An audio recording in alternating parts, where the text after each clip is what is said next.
Hi Aries, welcome to your taroscope for the second half of September 2022.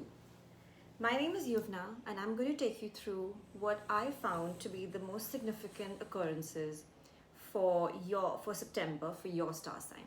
So if you have a sun, moon, Venus or an ascendant in Aries, this horoscope will apply to you. I would recommend to check your placements of the planets on a VEDIC, astrological chart generator online to give you a more accurate view. Because the Western system doesn't take into consideration a lot of things that we do in Vedic. So definitely would recommend to go check that out. I'll put a link down in the description. All right, let's begin. I've pulled out a couple of cards for you already, Aries, this month. And let's see what the theme looks like. So, first of all, there's a fire sign Aries card that comes up, okay, which is the significator of this reading, the King of Wands. So, a very fiery person, very determined, has a lot of creativity.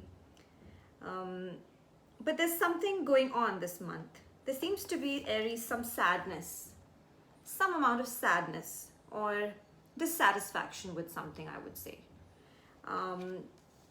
which is leading you to a quest for something more. You're in a quest for something emotional. You're in a quest to get in touch with your inner self this month. And a lot of your actions and what you seem to be doing this month, are kind of taking you on that course. Or rather, your subconscious mind is leading you up to that course. So there's two sets of people that I seem to be reading for today, two types of Arians or two sets of Arians, quite clearly. I'm going to call this section group A, okay? So these areas, some of you seem to have been, in a situation of, I would say, financial instability. It could also mean really poverty of emotion, but the real meaning of the card really is to do with money. So it seems like you've had some money problems, Aries, the previous month or maybe the previous year, because Five of Pentacles, quite a strong card, and the people walking here, they've been on quite a journey, and they've really they've been left with almost nothing, and that can't just happen overnight. So I think it's been happening for a while. The good thing is that from that situation, you're moving into such a situation of abundance. You seem to have left that situation almost, Aries, most of you at least, and you're in the situation of the Four of Wands. You're in that energy which is, completion, a happy home, wedding bells, an engagement. So something really strong happening there. And there's going to be a big celebration, a big celebration soon. It seems like you're also going to be, people who aren't actually getting married, you're going to be footloose and fancy. You're going to be really enjoying your month because you seem to have left that negative energy behind. And that's so nice to see, Aries. That's really nice to see. Now there's another group of people, another group of Arians, which I'm going to call group B. Okay, so in you guys' case, there seems to be some moon energy, okay? There seems to be some moon energy. So the moon is all about things which are hidden, which aren't really coming to the surface, which are kind of happening behind the scene. Some kind of seedy stuff sometimes. And it's also to do with your own subconscious mind, okay?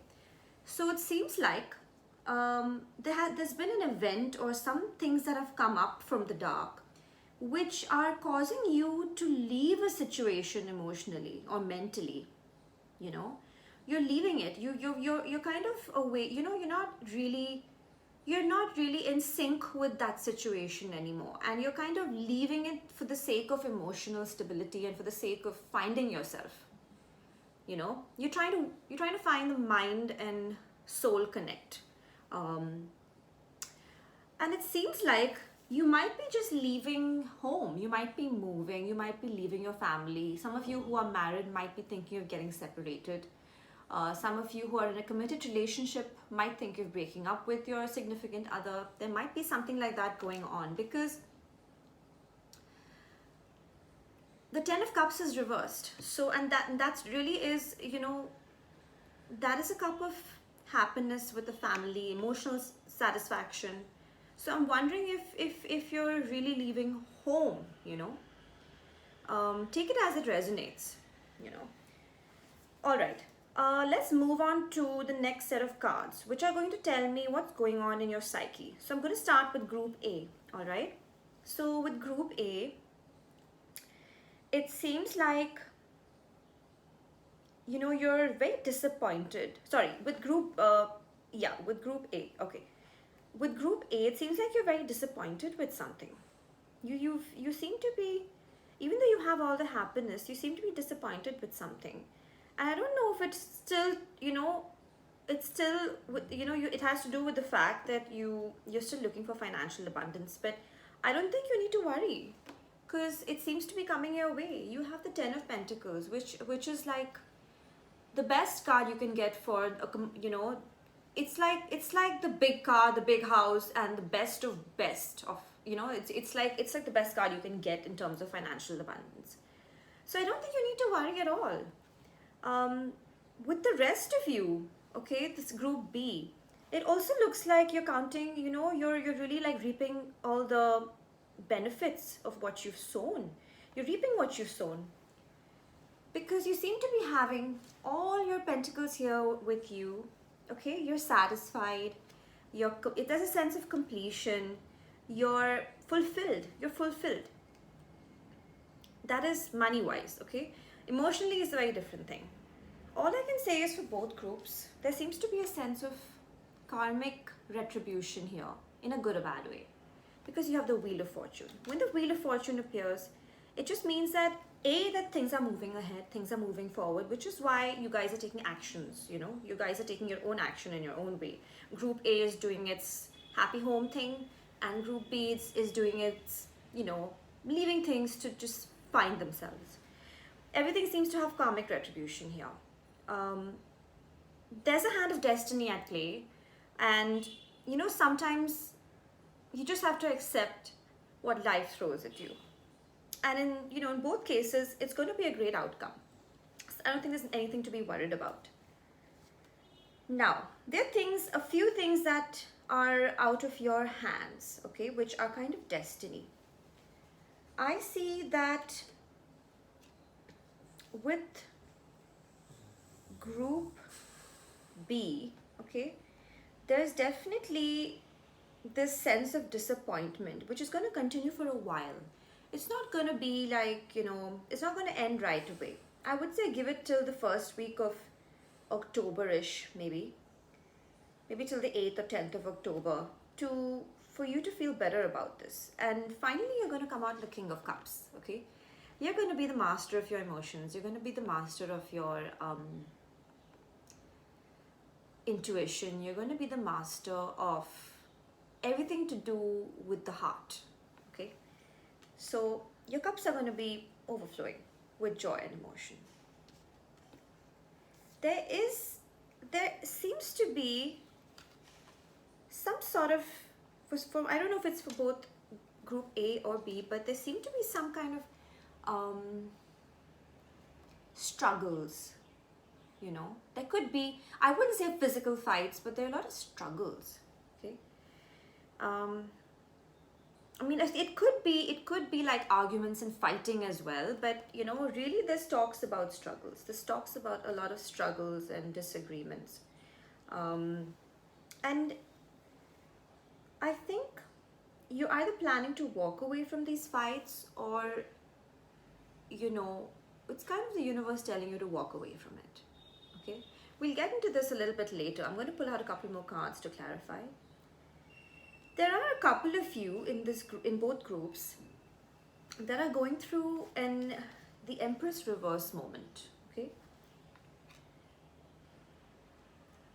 Kind of a feeling of not having abundance. It's a feeling. It might not be the actual reality, but a feeling of not having abundance. It's a feeling of not being in touch with your emotions. You know, some of you could have even lost a pregnancy, or are having problems conceive. There seems to be, you know, a blockage of Venus in your charts at the moment. You should get that checked. But it does definitely feel like, when the Empress is upright, she's like the personification of wealth, abundance, fertility, intuition, graciousness. I mean, everything that you could think of. She's like the Empress of the tarot, you know. She's a ruler of the tarot. But when she's reversed, all of those things go awry. So think about it, see how it resonates. And let me know in the comments if it resonated at all with you. There are some of you who will find financial abundance. And I have a feeling it's probably group A, that you're going to get that financial abundance. Okay? You're going to be like the Queen of Pentacles. Now, you could be male or female, so don't go by just the Queen. So you could be a Queen or King of Pentacles. Okay? Like really the master of whatever you're doing, master of your craft, someone who's very mature, someone who's very good with money, someone who's completely wealthy, abundant, okay? And someone who thinks before taking steps, someone who's not impulsive, all right? I know it sounds very, it sounds very un-Aryan, but you know, a lot of us who have an Aries placement along with an Earth placement, it does make us like this. So you can tap into that energy as well. The other few could also be, meeting someone like this who's able to take charge of their finances and help them, save and help them invest. So you could be also with someone who's helping you do all of these. And you might even be either married to or getting married to this person, or getting into some sort of a commitment with this person. Okay? But there's definitely, I have 2 cards for engagements and wedding bells, Aries, in this spread. And I definitely think that's something to think about. With the moon card being here, I do think that by the next full moon, which is like I think end of September, 26th of September, you're going to see a lot of, your problems kind of go away. I think there'll be some sort of a conclusion to things by the next full moon, for sure. The moon energy is also, subconscious energy, and it also brings up a lot of emotions. So it seems like, because you seem to be on a very emotional and intuitive journey, probably a lot of meditation, a lot of inward, thinking, a lot of, it seems like you're really digging deep, Aries. So the full moon and the moon cycles have a lot to do with that. They have a lot to do with our subconscious mind and how we are steered towards spirituality at this time. So yeah, I think the universe has brought like great gifts of intuition and, serenity to you this month. There are always problems when you're trying to find yourself and when you're trying to find a deeper meaning. But I don't think you need to let it deter you from the road ahead, I think you're going to have a great month, and I'll see you in October. All right. Thank you so much, Aries. Please do like, subscribe, and do comment as well. And if you'd like a personal reading with me, you can just DM me on Instagram. I'm going to put my details down in the description. All right. Bye-bye. God bless.